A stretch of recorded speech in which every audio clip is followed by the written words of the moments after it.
नमस्कार, मैं नेहा शर्मा ने संस्कारों पर अपने विचार लेकर आप सबके समक्ष उपस्थित हूँ। हमारे सनातन धर्म में संस्कारों का बहुत अधिक महत्व है। संस्कार व्यक्ति के सर्वांगीण विकास में महत्वपूर्ण स्थान रखते हैं। संस्कार ही व्यक्तित्व का निर्माण करते हैं, जिसके परिणाम स्वरूप समग्र समाज सभ्य और सुसंस्कृत बनता है। अतः संस्कारों का संस्कृति के विकास में महत्वपूर्ण स्थान है। संस्कार का संबंध मानव के शारीरिक, मानसिक, धार्मिक और भौतिक विकास से है। संस्कार प्रत्यक्ष और परोक्ष रूप में सामाजिक समस्याओं का समाधान प्रस्तुत करते हैं। संस्कारों का मूल उद्देश्य व्यक्ति में वांछित गुणों को विकसित करना है। संस्कारों के द्वारा व्यक्ति अपने सहज गुणों का पूर्ण विकास करके अपना और समाज दोनों का कल्याण करता है। ये संस्कार मनुष्य के जीवन को पवित्र बनाते हैं तथा फलस्वरूप मनुष्य सभ्य और समाज के लिए उपयोगी बनता है। संस्कारी व्यक्ति के संस्कार उसके अपने काम तो आते ही हैं, साथ ही वह मानव समाज के लिए भी कल्याणकारी होते हैं। संस्कार जहाँ एक व्यक्ति का जीवन में कदम कदम पर मार्गदर्शन करते हैं, वहाँ समस्त समाज को भी सुसंस्कृत करने में महत्वपूर्ण भूमिका निभाते हैं। किसी व्यक्ति के संस्कार उसके रहन सहन, आचार विचार, शिक्षा दीक्षा, रीति रिवाज, ज्ञान विज्ञान, परंपरागत अनुभव, जीवन शैली, व्यवहार, उसकी आदतों एवं रुचि आदि का प्रतिबिंब होते हैं। अपने संस्कारों के माध्यम से ही व्यक्ति अपने समाज तथा अपने देश का प्रतिनिधित्व करता है। हमारे संस्कारों के 3 स्रोत हैं, अर्थात हम 3 तरह से संस्कार ग्रहण करते हैं।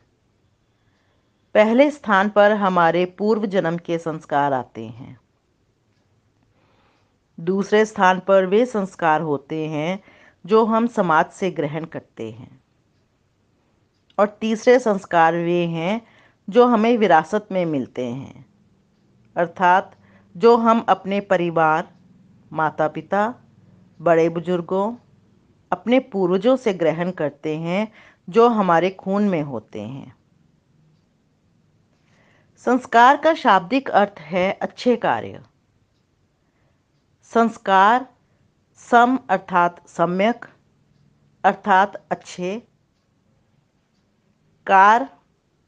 कार्य अथवा कृति, प्रत्येक कार्य ही अच्छा अर्थात संस्कार युक्त होना चाहिए।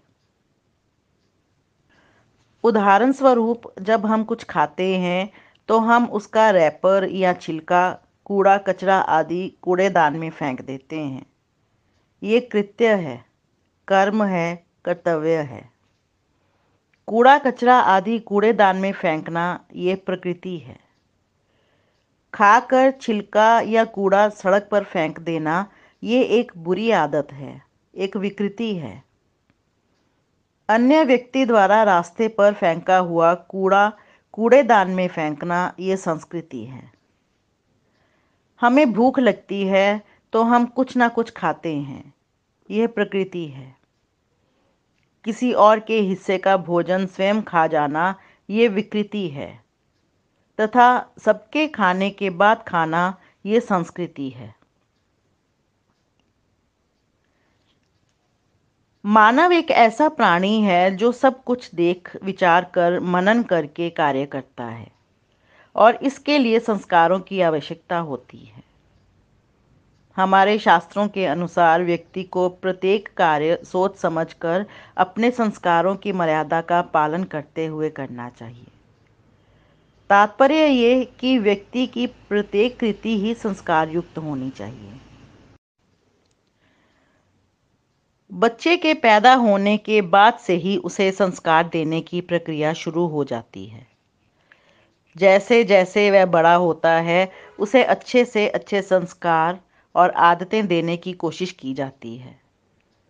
बच्चा वही करता है जो बड़े करते हैं, वही देखता है जो उसके आसपास घटित हो रहा होता है, और वही अपनाता है जो उसे समझ में आता है।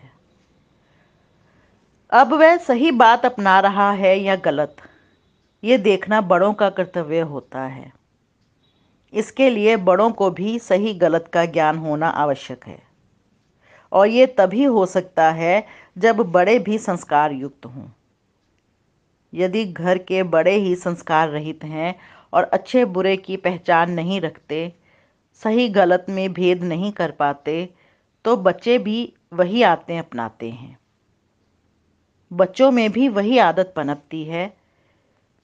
बच्चा भी वही संस्कार ग्रहण करता है और उसे लगता है कि जो वह कर रहा है वही सही है, क्योंकि उसके बड़े ऐसा कर रहे हैं। हम खुद तो बात बात पर झूठ बोलते हैं, लेकिन बच्चों को झूठ बोलने से मना करते हैं। ऐसे में बच्चा सच और झूठ में भेद नहीं कर पाता और असमंजस में रहता है। इससे उसके व्यक्तित्व का विकास भी प्रभावित होता है। परेशान बच्चा ये नहीं समझ पाता कि जो माता पिता कह रहे हैं वह सही है या जो कर रहे हैं वह सही है।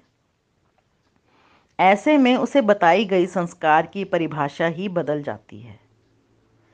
इसलिए ये आवश्यक हो जाता है कि बच्चों को संस्कार क्या हैं ये समझाने के साथ ही साथ सही गलत में भेद करना भी समझाया जाना चाहिए, और स्वयं भी सच को सच और झूठ को झूठ स्वीकार करने की निडरता दिखाकर बच्चों के सामने एक उदाहरण बनकर उनका आदर्श बना जाए।